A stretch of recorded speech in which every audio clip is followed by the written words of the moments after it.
Praise the lord. దేవుని పరిశుద్ధ నామమునకు మహిమ కలుగునుగాక. ఈ ఉదయకాలమున మీ అందరికీ మరొక మారు ఈ ఉదయకాలపు శుభములు మరియు దైవాశీస్సులు తెలియజేస్తున్నాము. ఈ దినము వాక్య పఠనానికి మిమ్మల్ని అందరినీ సాదరంగా ప్రేమపూర్వకంగా ఆహ్వానిస్తున్నాము.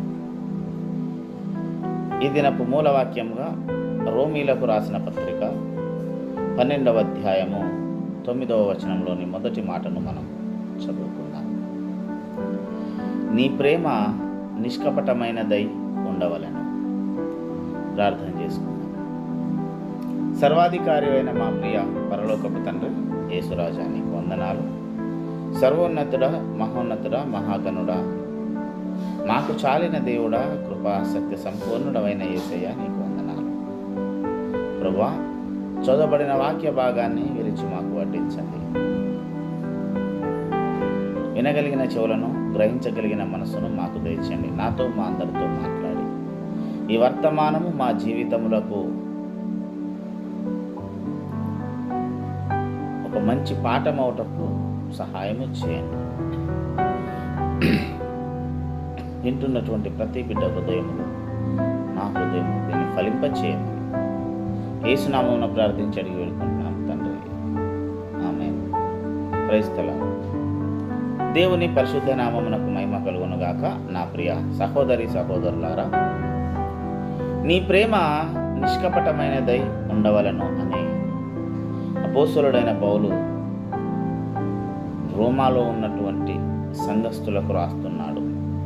ప్రియులారా, నిష్కపటమైన ప్రేమ, కపటము అనగా నటనతో కూడిన మోసకారితనమని అర్థం.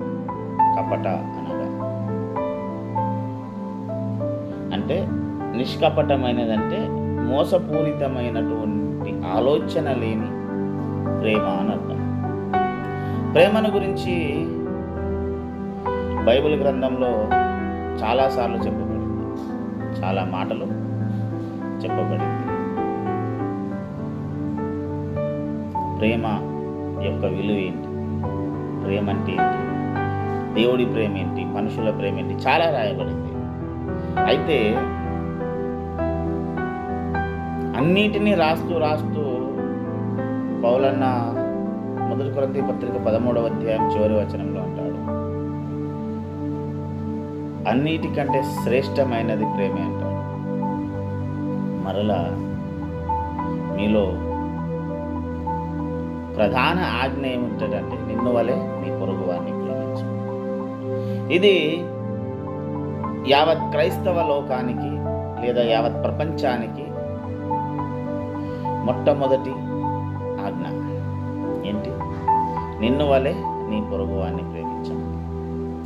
అయితే ఎంత మట్టుకు యేసయ్య చెప్పినటువంటి నిష్కపటమైన ప్రేమను ఈరోజు మనం కలిగి ఉన్నాం? నిజంగానే మనలో ఆ నిస్వార్థమైనటువంటి ప్రేమ ఉందా? మేబీ ఉండుండొచ్చు, కానీ అది ఎక్కడో ఏ మూలనో ఎంతో కొంతే ఉంది. కొద్దిలో ఆ 100 మందిలో మహా అంటే 4-5 గుంటుండొచ్చు, ఒక 100 మందిని చూస్తే. కానీ ఈరోజు ప్రేమ వారి వారి అవసరతలను, అవకాశాలను బట్టి ఉంది. నాకు ఒకరితో అవసరం ఉంటే వారి ఎడల నేను చూపించే ప్రేమ వేరుగా ఉంటుంది. నాకు ఒకరితో అవసరం ఉంటే వారి ఎడల నేను చూపించే ప్రేమ,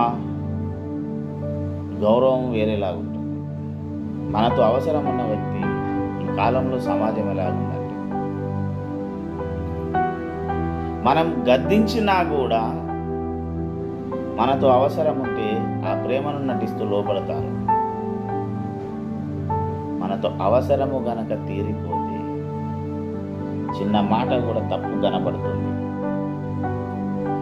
వ్యతిరేకత వచ్చేస్తుంది. ఎందుకంటే వారి మనసులో నీ మీద ప్రేమ లేదు. ప్రియులారా, నిజంగా నిన్ను ప్రేమించేటటువంటి స్నేహితుడు నీకు గాయాలు చేస్తాడని బైబిల్ గ్రంథం చెప్పబడింది. కానీ గాయపడి కూడా ప్రేమించడానికి మనసు లేని సమాజంలో, కాలంలో మనం ఉన్నాం. ఎంత మట్టుకు ప్రేమ అంటే పొగడమే సరిపోతుంది, కానీ నిజంగా ప్రేమ అంటే పొగడమేనా? అదే నేర్పిందా యేసయ్య జీవితం మనకు? కాదు. యేసయ్య ఎవరిని పొగిడాడండి?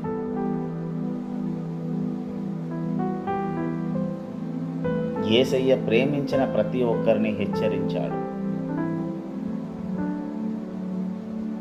పౌలును ప్రేమించాడు, అంధత్వం వచ్చింది. మీరు అనుకోవచ్చు, అంటే ప్రభు ప్రేమిస్తే శిక్ష వస్తుందని. కాదు, అది గద్దింపు. శిక్ష వేరు, గద్దింపు వేరు. ప్రియులారా, దేవుని ప్రేమ నిన్ను సరిచేయడానికి నిన్ను గద్దిస్తుంది. దేవుని ప్రేమ నువ్వు మాట్లాడే విధానం తప్పైనప్పుడు నిన్ను హెచ్చరిస్తుంది. దేవుని ప్రేమ నీ విధానము, నీ జీవిత స్థితి సరిగా లేకపోతే ఇది తప్పు అని హెచ్చరిస్తుంది. నిన్ను సరిగా నిలబెట్టాలనుకునేటటువంటిదే దేవుని ప్రేమ. ఎంత పట్టుకు నేను చేసినది తప్పు తప్పు తప్పు తప్పు అని అంటున్నావు, నీకు నా మీద ప్రేమ లేదు అని చెప్పి గొడవలు పెట్టుకుంటున్నటువంటి జనాలు చాలామంది ఉన్నారు. అది ప్రతి రిలేషన్షిప్లో ఉంది. ఎందుకు? ప్రేమిస్తే మెచ్చుకోవాలా, గద్దించకూడదా? ఒక విషయం చెప్తానండి, నిజంగా నిన్ను ప్రేమించేవాడు గద్దిస్తాడు. అందుకే అన్నాడు, మేలు కోరు స్నేహితుడు నిన్ను గాయపరచును. అది నీ మనసుకు గాయం కావచ్చు, నీ ఆలోచనలకు కావచ్చు, నీ శరీరానికి కావచ్చు, ఏ రకంగానైనా గాయం కావచ్చు. ఒక తండ్రి ఒక కుమారుణ్ణి కొడతాడు సరిగా ఉండట్లేదు అని, అది కక్ష.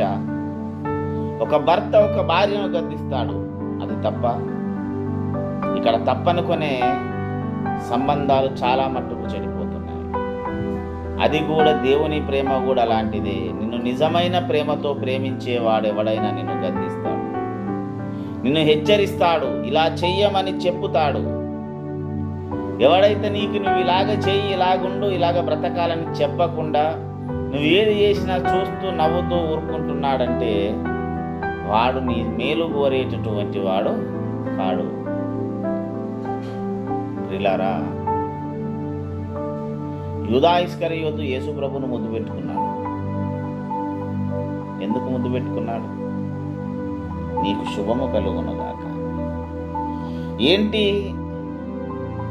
అందులో ఎంత కపటం ఉన్నది? ఇతని మనసులో ఉన్న ఉద్దేశం వేరు, యేసు ప్రభుతో యూదా ఇస్కరియోతు చెప్పినటువంటి విధానం వేరు. ఈరోజు సమాజంలో ఇలాగనే ఉంది. నిన్ను ముద్దు పెట్టుకుంటున్న వారందరూ కూడా నీకు శత్రువులే. ముద్దు పెట్టుకోవడం మీన్స్ శరీర రీతిగా ముద్దు పెట్టుకోవడం కాదు. నీకు ముద్దు చేస్తున్నవారు, ముద్దుగా మాట్లాడుతున్నవారు, నిన్ను ఏది చేసినా శబాష్ అంటున్నవారు, గొప్పది, మంచిది, మంచోడు, సూపర్, కత్తి, తురుము అంటున్న వాళ్ళందరూ కూడా నీ శత్రువులే. నీవు తప్పు చేసినప్పుడు లేదా నీవు తప్పు మాట్లాడినప్పుడు నువ్వు ఏడ్చినా బాధపడ్డా పర్లేదు, చివరికి స్నేహం కోల్పోయినా పర్లేదు, కానీ నువ్వు ఇబ్బంది పడకూడదని నీతో గొడవేసి కూర్చుంటారు చూడు, అతడు నిజమైన ప్రేమికుడు, నిజమైన స్నేహితుడు. ప్రియులారా, నిష్కపటమైన ప్రేమ కలిగి ఉందాం. యేసయ్య ఎవరిని దురుద్దేశముతో చూడమని మనకు నేర్పలేదు.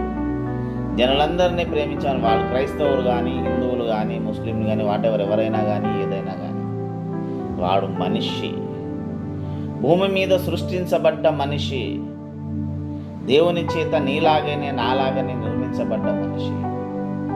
ఇక్కడ కులభేదాలు, మతభేదాలు ఏమీ లేవు. అందరం ఒకటే మనుష్యులము. అందుకే బైబిల్ ఏకముగా అందరము పాపము చేసిన వారమైంది. అందరం ఒకటే, తేడా ఏం లేదు. నువ్వు వేసుకునే వస్త్రాలలో, ఆలోచించే విధానంలో నీకు ఆర్థిక స్థాయిలో వ్యత్యాసం ఉండొచ్చు కానీ, లేదా నువ్వు నల్లగా, తెల్లగా, అందంగా, పొట్టిగా, పొడుగు ఉండొచ్చు కానీ నీ బిహేవియర్లో మార్పు లేదు. దేవుడు నిన్ను సృజించిన విధానంలో మార్పు లేదు. కనుక యేసు కలిగిన ప్రేమను కలిగి ఉండడానికి ప్రయాసపడదాం. ఎప్పుడైతే నువ్వు ఒకరిని విభేదిస్తున్నావో, ఒకరి ఎడల కపటము కలిగి ఉంటున్నావో, నువ్వు సాతాను బంధాలలో ఉన్నట్టే, వాని బంధకాలలో చిక్కుకొని ఉన్నట్టే. నిజంగా నీవు క్రీస్తు ప్రేమను కలిగి ఉంటే, నా ప్రియ సహోదరుడా, నా సహోదరి, ఈ ఉదయకాలంలో దేవుడు నిన్ను సూటిగా అడుగుతున్నాడు. నీవు క్రీస్తు ప్రేమను గనక నువ్వు కలిగి ఉన్నట్టయితే, ఎదుటి వ్యక్తి నిన్ను ప్రేమించేటటువంటి వ్యక్తుల గద్దింపుకు లోబడతావు. అది నీ తల్లి కానీ, తండ్రి కానీ, భర్త కానీ, భార్య కానీ, స్నేహితులు కానీ, ఇంకెవరైనా కానీ, సంఘ కాపరి కానీ, ఎవరైనా కానీ, లోబడే తత్వం లేక ప్రతిదానికి గొడవ వేసుకోవాలనుకున్నావంటే నువ్వు కంప్లీట్ సాతాన్ అండర్లో ఉన్నావన్నట. కొంతమంది ఉంటారు, వాళ్ళకు మంచి ఏం నచ్చదు. ఒకవేళ 4 సార్లు మంచి చెప్పి గద్దించాలంటే వాళ్ళని శత్రువుగా చూస్తారు. ప్రియులారా, దేవుని గద్దింపుకు నువ్వు లోబడకపోతే నీ జీవితం వ్యర్థం.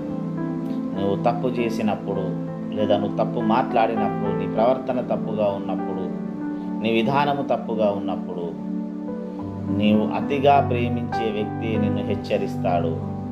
ఆ హెచ్చరికను నువ్వు కాదని వారి నుంచి వెళ్ళిపోవాలి అనుకుంటే దేవుడి ఆధీనంలోకి వెళ్ళి సాతానుతో జతగడుతున్నావని అర్థం. ఈ ఉదయకాలమున మన జీవితం ఎలాగున్నదో మనల్ని మనం పరీక్షించుకొని దేవుడి ఆలోచనలతో జతగడుతున్నామా, దేవుని హెచ్చరికను మాని సాతాను హస్తాలలోనికి వెళ్ళిపోయామా, మనల్ని మనం పరీక్ష చేసుకొని తిరిగి ఈ దినం మరలా వెనక్కి మరలి వద్దాం. ప్రార్థన చేసుకుందాం. ప్రభువా, నీకు వందనాలు. విన్న వాక్యము సైతాన్ని ఎత్తుకోకుండా నీరు కట్టి ఫలింపచేయండి. మంచి నీరులో పడ్డ విత్తనము నూరంతలు ఫలించినట్లు మా అందరి జీవితాల్లో ఫలించే కృపను దయచేయండి. నువ్వే తోడయండి, కాపాడి నీ కృపలో భద్రపరచండి. నమ్మదగిన నీ హస్తాలకు మమ్మల్ని నువ్వే తోడయండి, కాపాడు.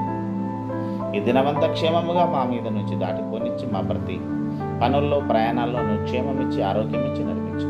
ఈ స్నాను ప్రయాణించడం వేడుకుంటున్నాను తండ్రి. మన తండ్రి అయిన పరమ ప్రేమ రక్షకుడైన యేసునాథుని కృప, పరిశుద్ధాత్మ దేవుని శాశ్వత ఆశీర్వాదం సంగతి ఇది మొదలుకొని క్రీస్తు 2వ రాకడ పర్యంతం వరకు మనందరికీ సదా తోడైండుగాక. ఆమేన్. యేసు రక్తమే జయము, శిలువ రక్తమే జయము, ప్రవేశనామము సంపూర్ణ విజయం కలుగునుగాక. అపవాదికి అనుకూలము అనంత కోటి నాశనము కలుగునుగాక. క్రీస్తు అందరికీ వందనాలు మరియు దైవాశీస్సులు.